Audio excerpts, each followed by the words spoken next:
Von Kemplen and His Discovery by Edgar Allan Poe.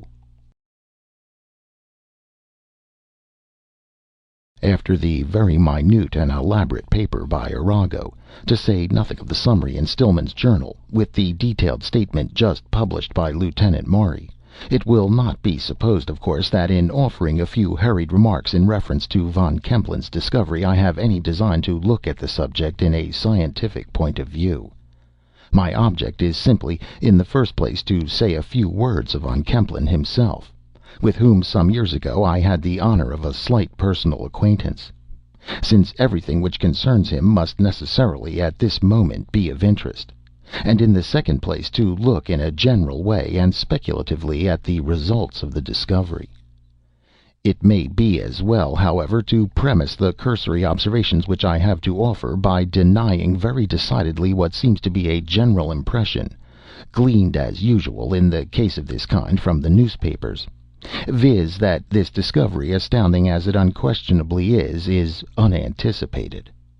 By reference to the diary of Sir Humphrey Davy, Cottle and Munro, London, pages 150, it will be seen at pages 53 and 82 that this illustrious chemist had not only conceived the idea now in question, but had actually made no inconsiderable progress, experimentally, in the very identical analysis now so triumphantly brought to an issue by Von Kemplen, who, although he makes not the slightest allusion to it, is, without doubt, I say it unhesitatingly and can prove it if required, indebted to the diary for at least the first hint of his own undertaking.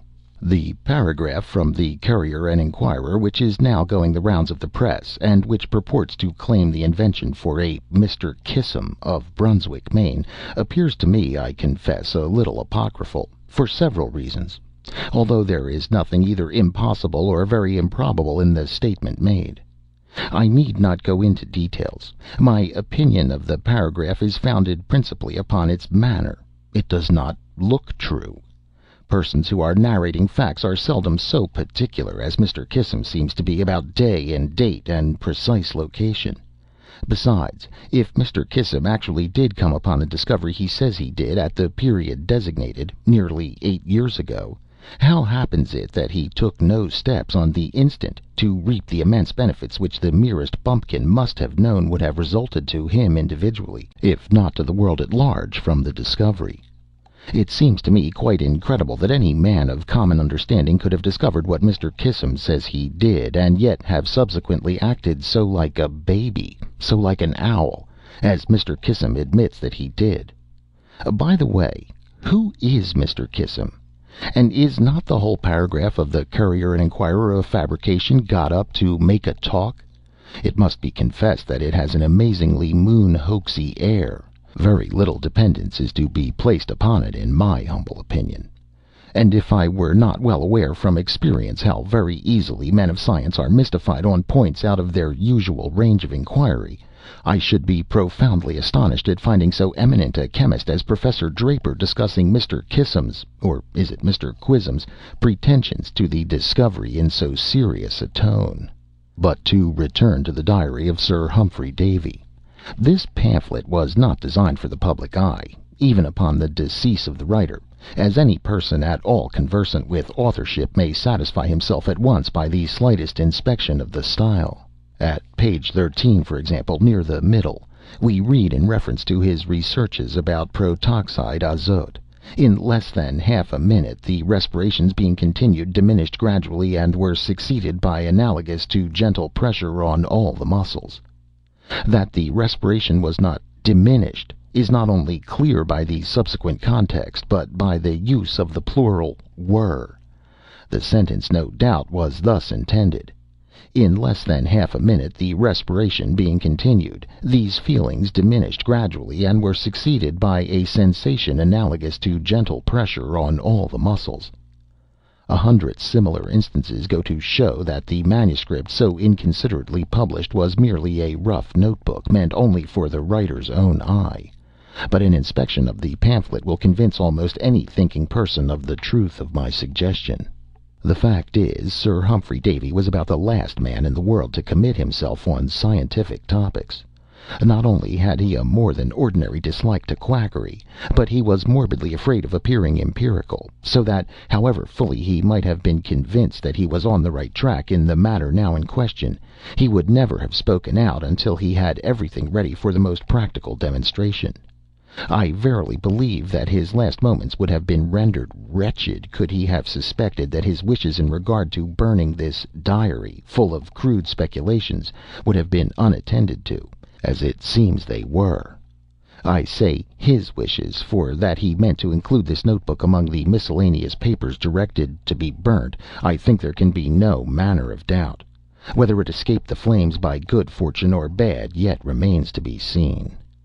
That the passages quoted above, with the other similar ones referred to, gave Von Kempelen the hint, I do not in the slightest question. But I repeat, it yet remains to be seen whether this momentous discovery itself, momentous under any circumstances, will be of service or disservice to mankind at large. That Von Kempelen and his immediate friends will reap a rich harvest, it would be folly to doubt for a moment. They will scarcely be so weak as not to realize in time by large purchases of houses and land, with other property of intrinsic value. In the brief account of Von Kempelen, which appeared in the Home Journal and has since been extensively copied, several misapprehensions of the German original seem to have been made by the translator, who professes to have taken the passage from a late number of the Pressburg Schnellpost. Villa has evidently been misconceived, as it often is, and what the translator renders by sorrows is probably Leiden, which, in its true version, sufferings, would give a totally different complexion to the whole account. But, of course, much of this is merely guess on my part. Von Kempelen, however, is by no means a misanthrope in appearance, at least whatever he may be in fact. My acquaintance with him was casual altogether, and I am scarcely warranted in saying that I know him at all, but to have seen and conversed with a man of so prodigious a notoriety as he has attained, or will attain in a few days, is not a small matter as times go. The literary world speaks of him confidently as a native of Pressburg, misled perhaps by the account in the Home Journal. But I am pleased in being able to state positively, since I have it from his own lips, that he was born in Utica, in the state of New York, although both his parents, I believe, are of Pressburg descent. The family is connected in some way with Mazel, of automaton chess player memory. In person he is short and stout, with large fat blue eyes, sandy hair and whiskers, a wide but pleasing mouth, fine teeth, and, I think, a Roman nose. There is some defect in one of his feet. His address is frank, and his whole manner noticeable for bon ami. Altogether he looks, speaks, and acts a little like a misanthrope as any man I ever saw. We were fellow sojourners for a week about 6 years ago at Earl's Hotel in Providence, Rhode Island, and I presume that I conversed with him at various times, for some 3 or 4 hours altogether. His principal topics were those of the day, and nothing that fell from him led me to suspect his scientific attainments. He left the hotel before me, intending to go to New York and thence to Bremen. It was in the latter city that his great discovery was first made public, or rather it was there that he was first suspected of having made it. This is about all that I personally know of the now immortal Von Kempelen, but I have thought that even these few details would have interest for the public. There can be little question that most of the marvelous rumors afloat about this affair are pure inventions, entitled to about as much credit as the story of Aladdin's lamp. And yet, in a case of this kind, as in the case of the discoveries in California, it is clear that the truth may be stranger than fiction. The following anecdote, at least, is so well authenticated that we may receive it implicitly. Von Kempelen had never been even tolerably well off during his residence at Bremen, and often, it was well known, he had been put to extreme shifts in order to raise trifling sums. When the great excitement occurred about the forgery on the house of Gutsmith and Company, suspicion was directed toward Von Kempelen, on account of his having purchased a considerable property in Gasperitch Lane, and his refusing, when questioned, to explain how he became possessed of the purchase money. He was at length arrested, but nothing decisive appeared against him, and was in the end set at liberty. The police, however, kept a strict watch upon his movements, and thus discovered that he left home frequently, taking always the same road, and invariably giving his watchers the slip in the neighborhood of that labyrinth of narrow and crooked passages known by the flash name of the Dondergat. Finally, by dint of great perseverance, they traced him to a garret in an old house of 7 stories in an alley called Flotzplatz, and coming upon him suddenly, found him, as they imagined, in the midst of his counterfeiting operations. His agitation is represented as so excessive that the officers had not the slightest doubt of his guilt. After handcuffing him, they searched his room, or rather rooms, for it appears he occupied all the mansard. Opening into the garret where they caught him was a closet 10 feet by 8 feet, fitted up with some chemical apparatus, of which the object has not yet been ascertained. In one corner of the closet was a very small furnace, with a glowing fire in it, and on the fire a kind of duplicate crucible, 2 crucibles connected by a tube. One of these crucibles was nearly full of lead in a state of fusion, but not reaching up to the aperture of the tube, which was close to the brim.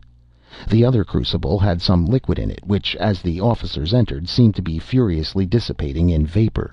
They relate that on finding himself taken, Kemplen seized the crucibles with both hands, which were encased in gloves that afterwards turned out to be asbestic, and threw the contents on the tiled floor. It was now that they handcuffed him, and before proceeding to ransack the premises they searched his person, but nothing unusual was found about him, excepting a paper parcel in his coat pocket containing what was afterward ascertained to be a mixture of antimony and some unknown substance in nearly but not quite equal proportions. All attempts at analyzing the unknown substance have so far failed, but that it will ultimately be analyzed is not to be doubted. Passing out of the closet with their prisoner, the officers went through a sort of antechamber, in which nothing material was found, to the chemist's sleeping room. They here rummaged some drawers and boxes, but discovered only a few papers of no importance, and some good coin, silver and gold. At length, looking under the bed, they saw a large common hair trunk, without hinges, hasp, or lock, and with the top lying carelessly across the bottom portion. Upon attempting to draw this trunk out from under the bed, they found that with their united strength (there were 3 of them, all powerful men) they could not stir it 1 inch. Much astonished at this, one of them crawled under the bed, and looking into the trunk said, "No wonder we couldn't move it. Why, it's full to the brim of old bits of brass." Putting his feet now against the wall so as to get a good purchase, and pushing with all his force, while his companions pulled with theirs, the trunk with much difficulty was slid out from under the bed, and its contents examined. The supposed brass with which it was filled was all in small smooth pieces, varying from the size of a pea to that of a dollar, but the pieces were irregular in shape, although more or less flat looking upon the whole, very much as lead looks when thrown upon the ground in a molten state, and there suffered to grow cool. Now, not one of these officers for a moment suspected this metal to be anything but brass. The idea of it being gold never entered their brains, of course. How could such a wild fancy have entered it? And their astonishment may be well conceived, when the next day it became known all over Bremen that the lot of brass which they had carted so contemptuously to the police office, without putting themselves to the trouble of pocketing the smallest scrap, was not only gold, real gold, but gold far finer than any employed in coinage gold, in fact, absolutely pure, virgin, without the slightest appreciable alloy. I need not go over the details of Von Kemplen's confession, as far as it went, and release, for these are familiar to the public. That he has actually realized in spirit and in effect, if not to the letter, the old chimera of the philosopher's stone, no sane person is at liberty to doubt. The opinions of Arago are, of course, entitled to the greatest consideration, but he is by no means infallible, and what he says of bismuth in his report to the Academy must be taken cum grano salis. The simple truth is that up to this period all analysis has failed, and until Von Kemplen chooses to let us have the key to his own published enigma, it is more than probable that the matter will remain for years in status quo. All that as yet can fairly be said to be known is that pure gold can be made at will and very readily from lead in connection with certain other substances in kind and in proportions unknown. Speculation, of course, is busy as to the immediate and ultimate results of this discovery, a discovery which few thinking persons will hesitate in referring to in an increased interest in the matter of gold generally by the late developments in California. And this reflection brings us inevitably to another, the exceeding inopportuneness of Von Kemplen's analysis. If many were prevented from adventuring to California by the mere apprehension that gold would so materially diminish in value on account of its plentifulness in the mines there, as to render the speculation of going so far in search of it a doubtful one, what impression will be wrought now upon the minds of those about to emigrate, and especially upon the minds of those actually in the mineral region, by the announcement of this astounding discovery of Von Kempelen? A discovery which declares in so many words that beyond its intrinsic worth for manufacturing purposes, whatever that worth may be, gold now is, or at least soon will be, for it cannot be supposed that Von Kempelen can long retain his secret, of no greater value than lead, and of far inferior value to silver. It is indeed exceedingly difficult to speculate prospectively upon the consequences of the discovery, but one thing may be positively maintained, that the announcement of the discovery 6 months ago would have had material influence in regard to the settlement of California. In Europe as yet the most noticeable results have been a rise of 200% in the price of lead, and nearly 25% that of silver.